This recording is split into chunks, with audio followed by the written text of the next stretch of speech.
Good morning. Today I've got a very long, I think they call these a palette knife.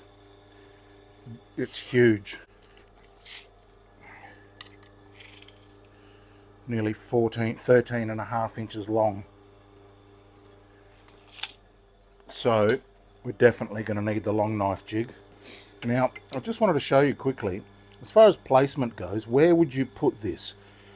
I figure that it's stiff here at the handle, and if you put it too far back, then it's going to still be floppy at the end. So I put it biased towards the tip. So this part from here to here is going to be quite stiff, and obviously through the middle, and then from here you have support from there to there. And let's see how we go.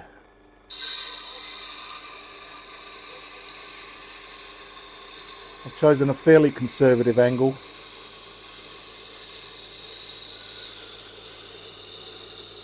Around about 17 degrees.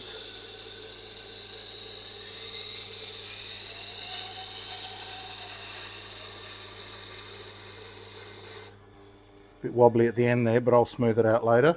So you can see that you absolutely need the US430 jig, which is longer and higher as well. So yeah, otherwise you'd run off the end. So luckily I've got those.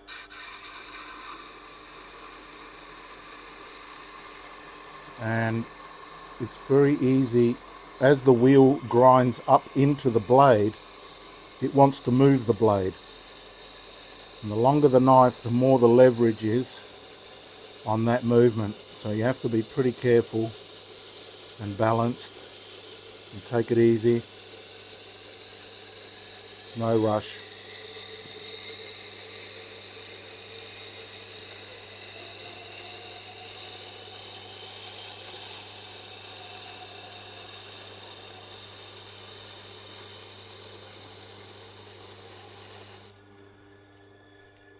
Okay,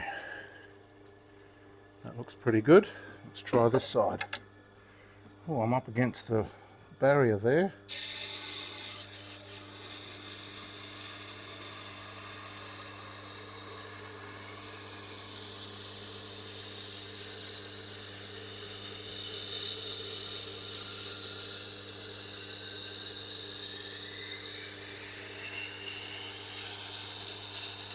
See how it's moving the knife around? It's because there's a lot of leverage back here, so you've got to be a bit careful.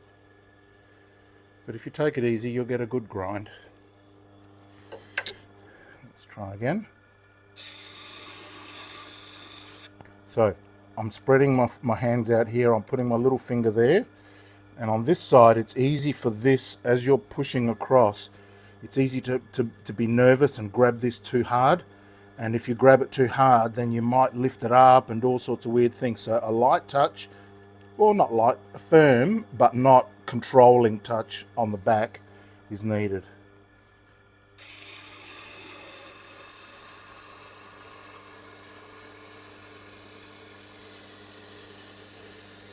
Not the easiest of knives.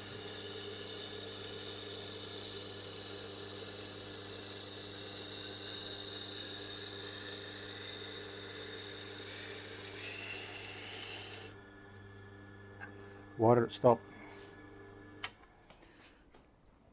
Oh, I'll tell you why it stopped.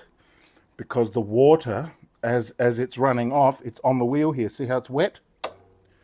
So we've lost our friction.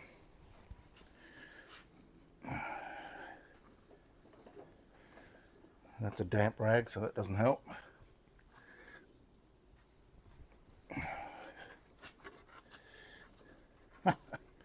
I'm glad that happened on camera actually, so that you could see the tribulations that we have to go through sometimes. Okay, try again.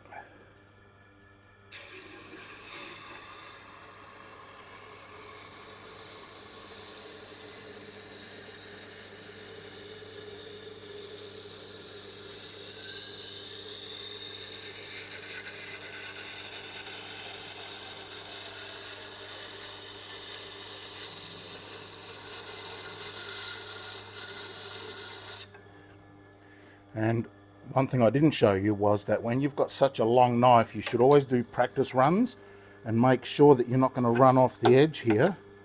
So that's another factor in placing the clamp, is that you don't want to run off the edge.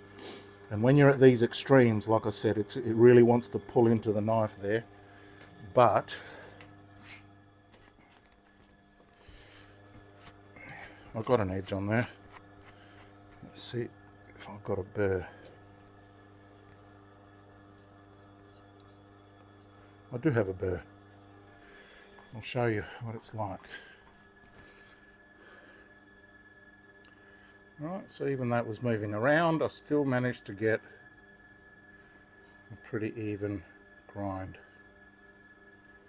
all the way across to the end. And the other side.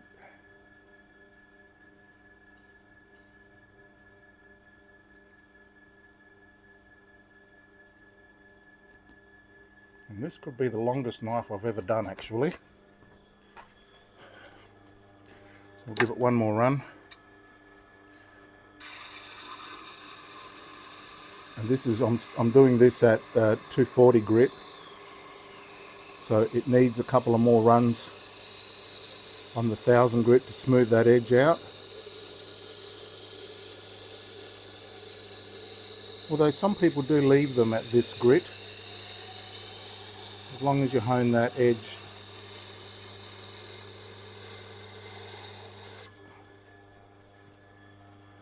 Then the grit on the bevel doesn't really make that much difference.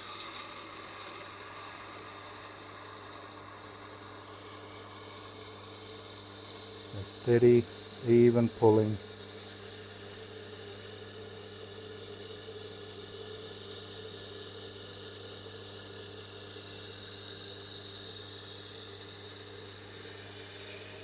Okay, now it's starting to pull the knife.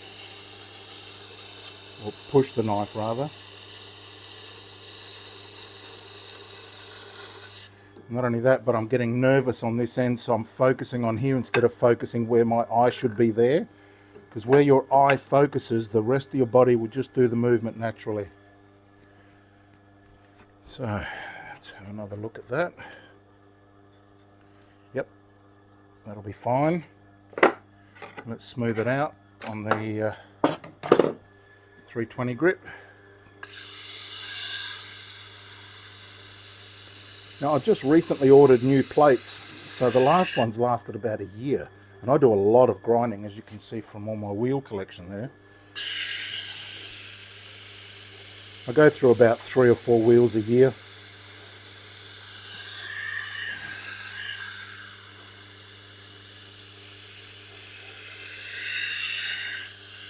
One every 2 or 3 months, depends how busy I am. But I've yet to count how many knives that is. I've never done a count. I should keep a count one day. Get a little counter there and just flick it every time I do a knife.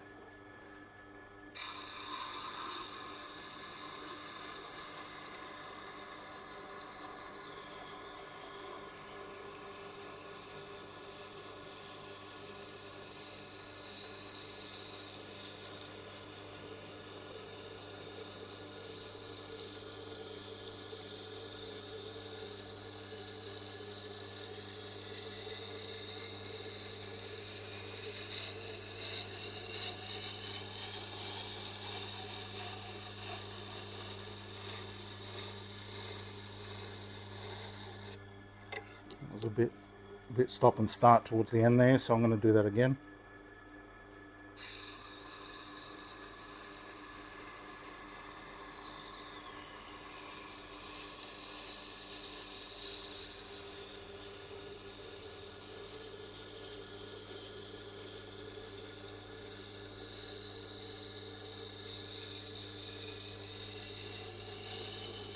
And I'm focusing on the grinding wheel and trying to keep that water even across the whole wheel. Because if you lift up on an angle, to show an extreme example, if you've lifted the knife too much, then you're only going to get water here. So keeping water across the whole surface will tell you that you're grinding evenly.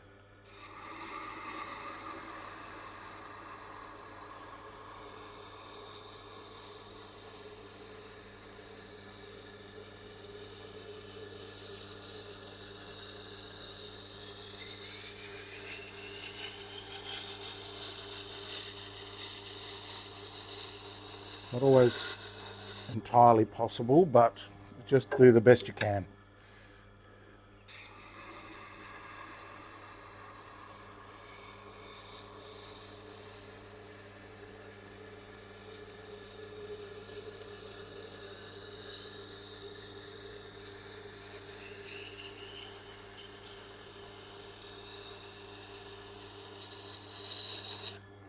Wow, that requires a fair bit of concentration. Don't forget to breathe. Let's have a look here.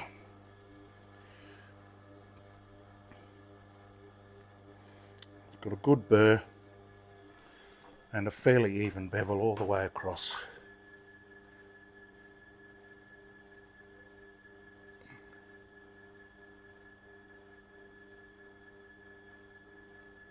Gotta love my new phone with its macro lens.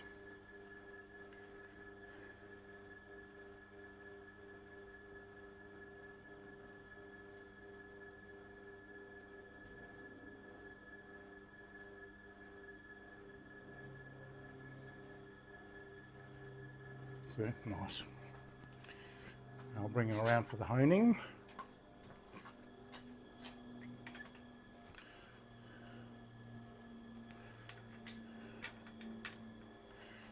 There's Chili.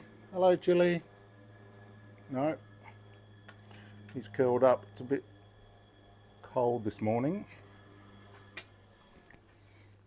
I'm just going to keep this rolling. I've got a lot of knives to do today, and I don't have that much time for editing, but I did want to show you this. A bit wobbly. Can't wait till my new machine arrives.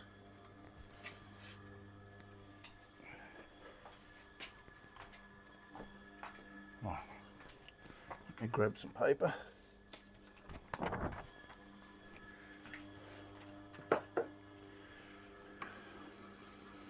Always touch the green. And that's in order to keep things constant. Because if I try and hone a knife without the green and it doesn't work, was there enough green? Was there not enough? Was there, was it just on the leather? And so if you always keep it greened up, then you know that that's a constant that you don't have to worry about. Now, I prefer to hone in the direction of the grinding, which is straight, perpendicular, as taught to us by Outdoors 55, which is a great channel you should all be subscribed to. He's got no idea who I am, but that's just a free tip for you.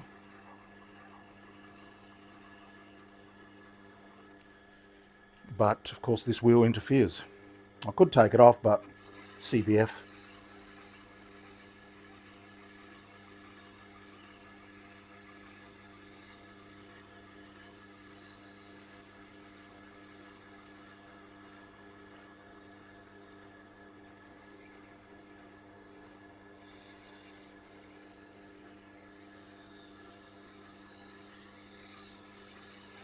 You don't want to overhone, so just do the minimum that's required. And I'll use my fingernail test to tell me whether there's any burr remaining. And I can test through the wax because obviously that edge is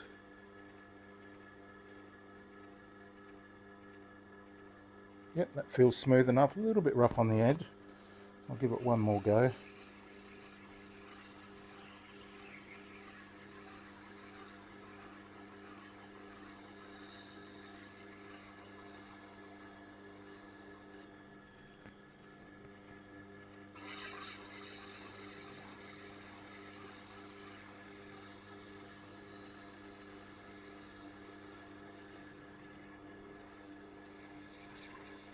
And that should be fine.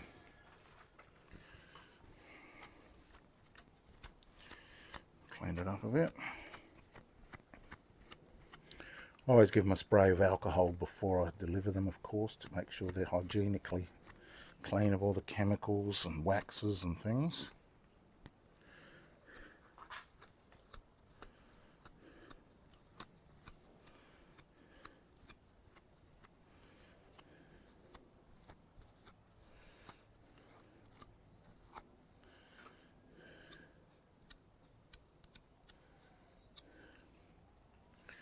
Check one more time before I take it off the jig. Yep, that feels great. Take it off the jig. Let's have a look.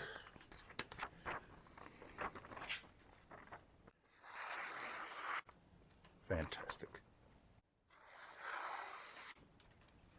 So that's how I sharpen a really, really, really, really long knife. Hope you enjoyed that. I'll see you for more later.